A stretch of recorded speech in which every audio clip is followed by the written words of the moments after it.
Assalamualaikum warahmatullahi wabarakatuh. Perkenalkan, nama saya Rizka Yulia Putri Utama, NEM 0481488338, Prodi Sistem Informasi. Saya akan menjelaskan tugas 3, analisis dan visualisasi data dengan tutor Bu Yuyun Khairunisa. Baiklah, langsung saja kita akan menjelaskan tugas 3 ini. Package-nya, package-nya kita install, terus kita load seperti ini. Ini kita load. Lalu, terus kita datanya itu kita punya data dari sini. Datanya itu kita import lewat import dataset terus from Excel, yang mana datanya itu dari dataset ini ya. Nah, ini dataset. Oke. Pertama-tama kita ambil dulu mentahnya, karena datanya itu masih mentah. Terus kita edit dulu ya. Kita jadiin baris pertama itu sebagai nama kolom, karena baris pertama itu kan header, jadi dia nggak kebaca nama si judulnya, karena kita jadiin nama kolom semuanya. Terus hapus baris pertama yang header tadi, kita convert semua kolom numerik yang bisa. Terus udah gitu kita simpan sebagai data final untuk ininya, itu kita pakai variabel dsplin namanya. Nah, terus di sini ada masuk ke tampilan UI-nya ya, guys. Nah, di sini tampilan UI-nya itu pertama ada title panel-nya, ini judulnya. Lalu ada sidebar layout. Kita bagi dua sidebar, yaitu ada sidebar panel sama main panel. Sidebar panel itu untuk kita milih nanti si variabelnya mau apa, terus nanti pilih plotnya mau apa. Di sini kita bisa input variabel, mau variabel x-nya apa, terus variabelnya itu apa. Nah, terus di sini kita mau bisa input, kita mau pakai plot apa, misalkan scatter atau line atau bar atau mungkin kabel. Nah, udah gitu. Nah, di sini juga kita punya checkbox input untuk warna. Kita bisa warnain si kolom yang kita pilih gitu loh. Nah, di sini ada main panelnya. Main panelnya ini nanti akan tampil si kalau misalkan dia bukan table, nanti dia bakal tampil output yang dipilih ya sama si usernya.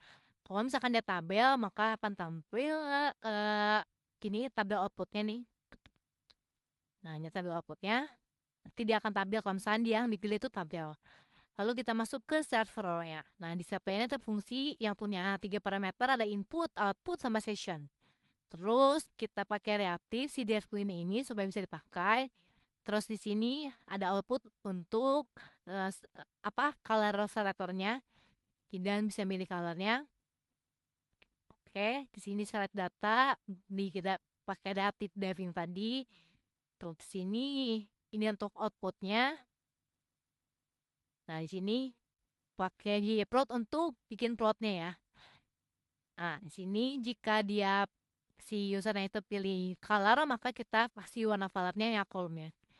Dan di sini kalau misalkan si usernya itu pilih scatter, maka kita tampilin si scatter plotnya. Kalau line, kita tampilin line-nya. Kita kalau bar, tampilin barnya seperti ini. Nah, ini untuk P-nya kita masukin sini. Oke. Nah, ini untuk outputnya. Nah, setelah itu ini untuk menjalankan aplikasinya. Ini app, ini UI, servernya server. Oke, sekarang kita jalanin. Nah, ini kita jalanin. Nah, jalan ya. Kan di sini saya akan kasih contoh, salah satu contoh ya untuk perbandingan. Misalkan saya bikin max temperatur, ini temperatur panas, temperatur tertinggi. Di sini untuk variabel ini saya pilih itu rainfall untuk curah hujan. Nah, di sini kita kasih warna, ini scatter plot, kita pilih scatter plot. Contohnya, kita mau warnain berdasarkan kolom ya. Untuk warnanya kita kasih untuk rainfall-nya. Nah, di sini bakal terlihat, ya terlihat ya. Ini datanya. Nah, di sini bisa kita lihat contohnya di sini. Nah, di sini ini kelihatan kalau misalkan temperaturnya itu rendah, di sini temperaturnya itu ya rendah, maka di sini terlihat si curah hujannya itu tinggi, sekitar 39,8 mm ya. Sini kan max temperaturnya itu sekitar 15,5 derajat Celcius. Ini titik-titik ini nggambarin 1 hari ya, curah hujan dalam 1 hari. Nah, coba kita lihat ke sini. Nah di sini temperaturnya ini contohnya di sini nih 35,2 derajat Celcius akhirnya panas. Ya makin panas ke sini maka curah hujannya akan semakin mengecil atau bahkan nol. Tidak hujan sama sekali karena curah hujannya itu panas. Jadi ini tampilannya. Oke, mungkin cukup sekian penjelasan dari saya mengenai tugas 3. Mohon maaf jika banyak salah kata dan terjelaskan yang kurang jelas. Wassalamualaikum warahmatullahi wabarakatuh.